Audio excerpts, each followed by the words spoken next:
ये ना बिल्कुल शतरंज की तरह खेला गया एक चाल ही होता है, जिसमें ना सामने वाला व्यक्ति पहले तुम्हें इतना कर देता है ना, इतना ज़्यादा हर तरीके से, अपने शरीर से, पैसों से, बुद्धि से, हर तरह से, कि तुम पहले कुछ बोलने लायक रहो ही नहीं। तुम सिर्फ शुक्रिया और उस व्यक्ति के उतने सारे किए गए तुम्हारे ऊपर कर्मों से बेहद कृत्य, बेहद शुक्रगुजार हो जाओ। और उसके बाद ऐन मौके पर ना वही लोग कोई ऐसी भारी जिम्मेदारी तुम्हें दे देंगे ना, जो उन्हें भी पता है कि वो तुम नहीं निभा पाओगे, क्योंकि शुरू से तुमने ना उस चीज़ के बारे में जानकारी अर्जित की ही नहीं, उन्होंने करने ही नहीं दिया। और अब जब उनसे नहीं हो रहा है तो सबसे मुश्किल काम तुम्हारे हिस्से में डाल देंगे। तुम मना भी नहीं कर पाओगे और अच्छा भी नहीं कर पाओगे, और उसके बाद जो भी बुरा होगा ना, उन सारी चीज़ों की जिम्मेदारी वो तुम्हारे नाम लगा देंगे। ये एक चाल है। जो लोग इस तरह का चाल चलते हैं ना, उन्हें ये चलने मत दो। उनके संग में मिलकर कोई काम करो मत।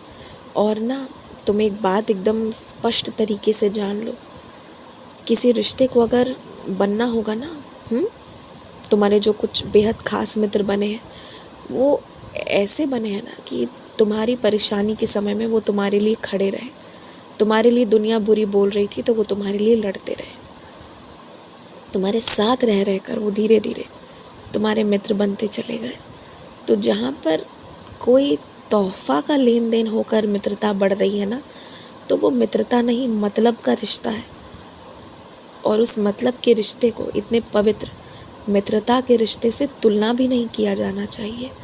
तो ये तुम समझ लो, अच्छे से तुम जान लो मैं किन लोगों पर इशारा कर रहा हूँ। तुम एक ही व्यक्ति के बारे में मन में सोच रहे हो मेरी बातों से, पर इसमें और भी लोग शामिल हैं, और जो शामिल हैं उन सब को इसमें सोच लो, समझ लो, याद करके डाल लो, भर लो दिमाग में, और उसी हिसाब से तुमने सचेत रहना है। मुझे पता है तुम्हें घबराहट है इस बात की कि तुम्हारे पीठ पीछे कोई तुम्हारा चरित्र हनन ना करे, तुम्हारे चरित्र पर दाग ना लगाए, लेकिन मैं तुम्हें आश्वस्त कर रहा हूँ, ऐसा नहीं होगा।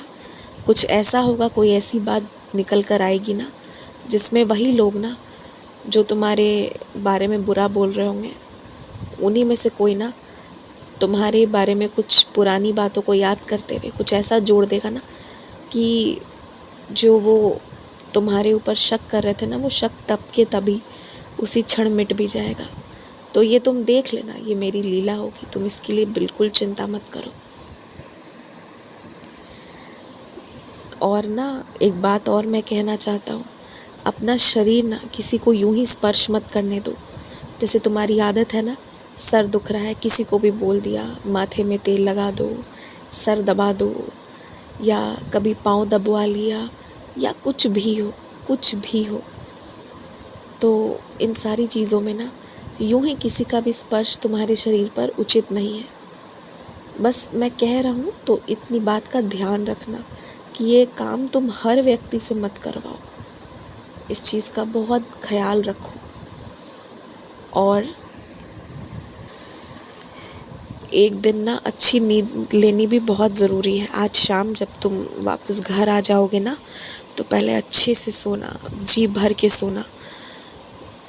और याद रखना, तुम्हारे और तुम्हारे निद्रा के बीच में जितने भी लोग, जितनी भी चीज़ें, जितनी भी सामान, इंसान, वक्त, गतिविधियाँ तुम्हारे बीच में आ रही है ना, कुछ वक्त के लिए उन सबको विराम की स्थिति में पहुंचा देना।